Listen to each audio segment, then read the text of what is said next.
Sorceress Sellen is an NPC that is among the earliest in Elden Ring to teach you sorceries, and you could just leave her role in the game to just that. But if you want to know what secrets the mysterious stone masked sorceress holds, you'll need to fulfill your duties as her apprentice. And if you're trying to get ready for Shadow of the Erd Tree, that's definitely something that you'll want to do. Here's how to complete Sorceress Sellen's questline.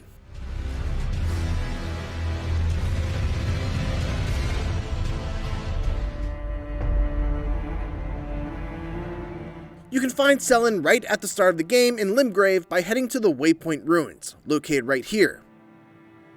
Head down the stairs, defeat the Pumpkinhead mini-boss, and then head through the door to talk to Sellen. She'll make you her apprentice, and if you're an intelligence build, definitely use this opportunity to buy some spells from her, and also bring back any scrolls that you may find, which will increase the number of spells that she'll be able to sell you. This is honestly all you'll be able to do for this questline for quite a while, so spend this time leveling up, upgrading your weapon, and just playing through the game as normal, not worrying about this particular questline until you manage to reach the Altus Plateau. You'll also want to make sure that you go through the Academy of Raya Lucaria and defeat Renala, so that you can quickly fast travel back here for the last part of this quest.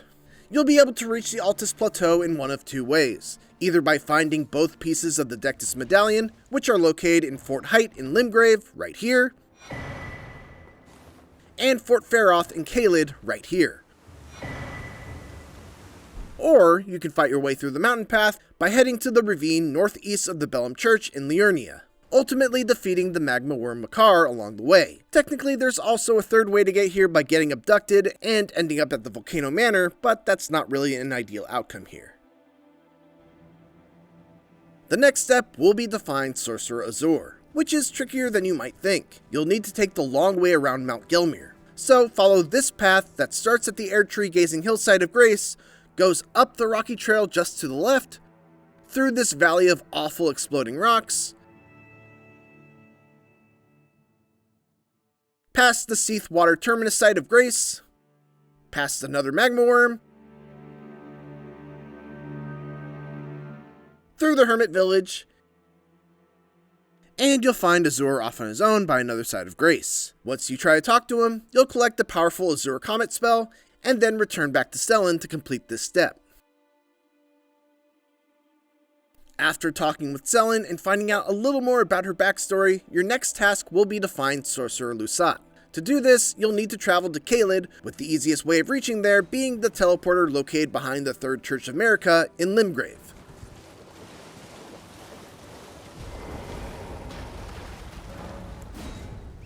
From here, ride down the stairs, past the dragon, around the left side of the minor Erd Tree, use the updraft to reach the platform above to get to Fort Faroth, and then from there, follow this path down to another updraft, and head to the left to reach a cemetery with an illusory wall behind the large tombstone.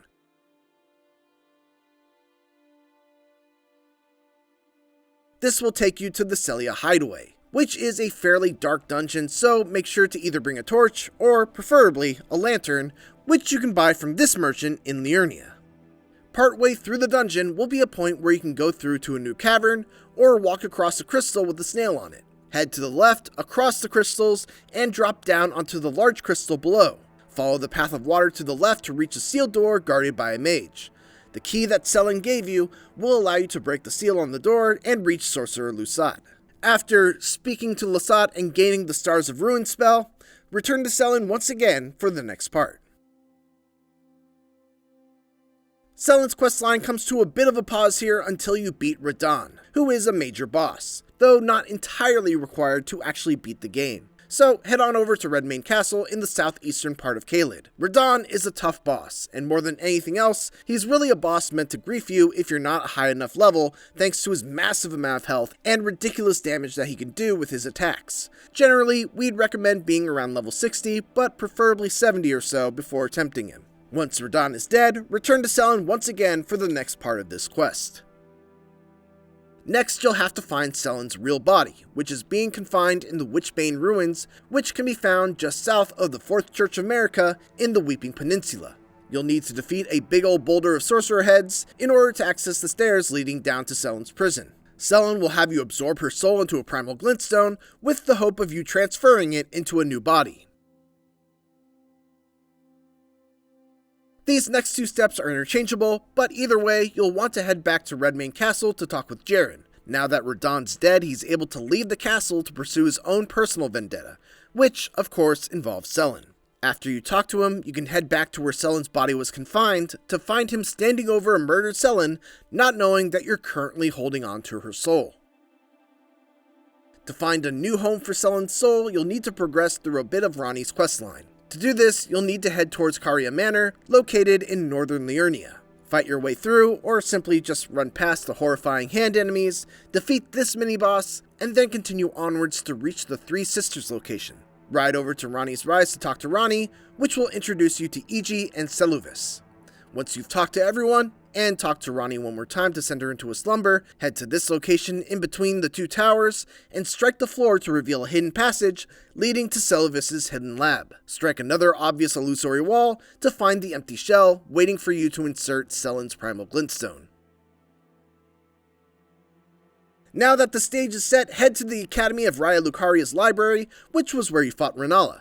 Head out to the entrance where you'll find two summon signs. The red one will have you summoned to fight against Sellen with Jerren, while the other one will have you defending her against him. If you side with Sellen and defeat Jerren, you'll gain his armor, the eccentric armor set, the glintstone Kriss, and after resting at a side of grace and returning to Sellen, you'll also gain her crown after witnessing what she turns into. You can also return to the spots where Azur and Lusat were to gain their armor as well. If you side with Jerren and defeat Sellen instead, you'll lose out on the opportunity to gain the glintstone Kriss and the aforementioned armor sets, but you will instead gain a very valuable ancient dragon smithing stone, which can strengthen an armament to its max level of plus 25. You'll also be able to use Sellen's shop for sorceries by gaining her bell and giving it to the Bell Maidens back at the Round Table Hold.